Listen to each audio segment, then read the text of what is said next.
Michael Jordan may be a basketball legend on the court, but the same can't be said when he's off the court.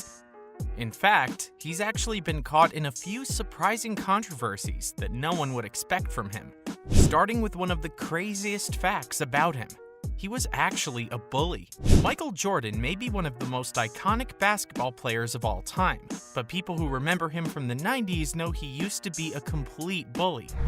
He was known to use mind games as a way of dominating other players, and sometimes it just seemed like too much. For example, he would often make fun of opponents on the court in order to get inside their heads and disrupt their performance. Even stars like Kobe Bryant and Shaquille O'Neal were victims of Jordan's bullying.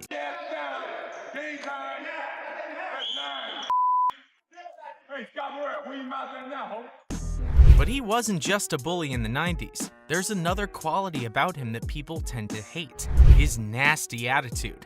Michael Jordan is regarded as one of the greatest basketball players ever. There's no denying that a player at his level would expect only the best from his team.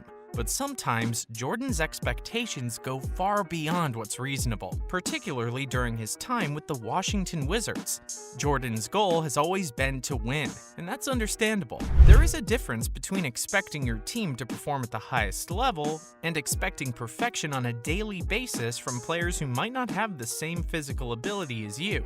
If his attitude wasn't bad enough as it is, there's another very controversial fact about Michael Jordan. He's a cheater. Well, not on the court, of course, but Michael Jordan was allegedly a cheater in a much more personal way, in his relationship with his ex-wife. The two had been married for several years, and suddenly out of nowhere, they filed for divorce. Fans were left scratching their heads, wondering what could have happened between the longtime lovers. Turns out, Jordan had been unfaithful to his wife, the mother of his 3 children.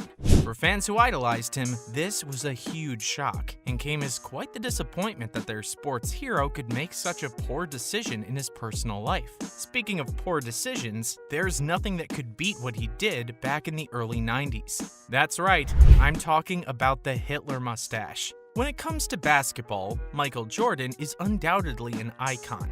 When we think of Jordan, there's a pretty specific image that comes to mind. But back in 1992, he shocked basketball fans by sporting something quite a bit different: a unique facial hairstyle.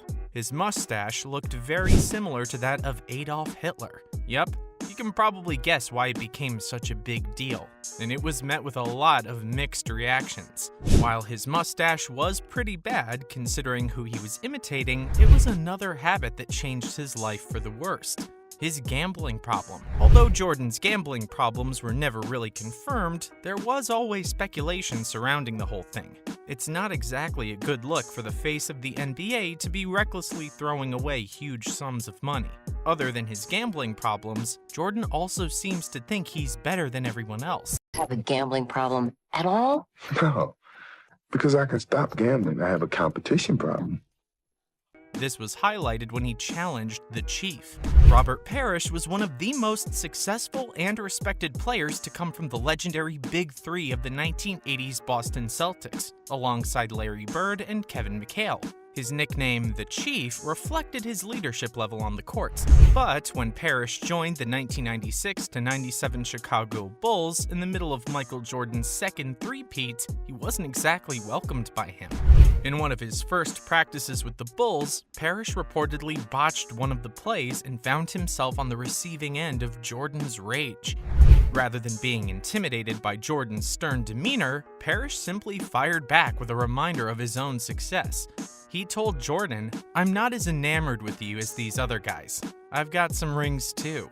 It was Jordan's intimidation that had made him such a successful leader, but it obviously didn't work on Parrish. Clearly, he doesn't really consider seniors that much better than him, because he did something similar. He forced his coach to play golf. Now that Michael Jordan has retired from the basketball courts, he spends much of his time on the golf course. But back in 1992, when the Dream Team was practicing for the Olympics held in Barcelona, it seemed even then that Jordan was focused more on golf than basketball. One day, while playing a round of golf with his coach Chuck Daly, Jordan lost by 1 shot. Knowing when he was beaten, Daly vowed to never play a round against Jordan again. But the competitive Jordan wasn't ready to accept his loss. The next morning, Jordan knocked on Daly's door in the early hours, but he didn't open it. So, Jordan went inside his house and directly knocked on his coach's bedroom door.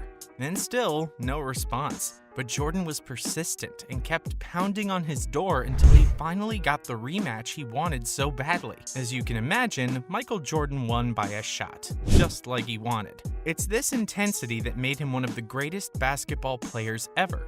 But it could get a bit overbearing at times, especially when you have to sit and listen to him complain about everyone for half an hour. If all that wasn't bad enough, let's just take another look at that Hall of Fame speech. The Hall of Fame acceptance speech is supposed to be a time of reflection and gratitude. But when Michael Jordan took the stage in 2009 to accept his own induction into the Hall of Fame, he decided to take a different route. Instead of reflecting on good memories or thanking those who helped him along the way, Jordan chose to use his speech as an opportunity to blast almost everyone and everything in his life. From his high school coach to his college roommate, from the Hall of Fame itself to two of his pro coaches, Jordan spared no one in his 23-minute rant. Jordan even found time for only 6 thank yous amongst all of his criticisms.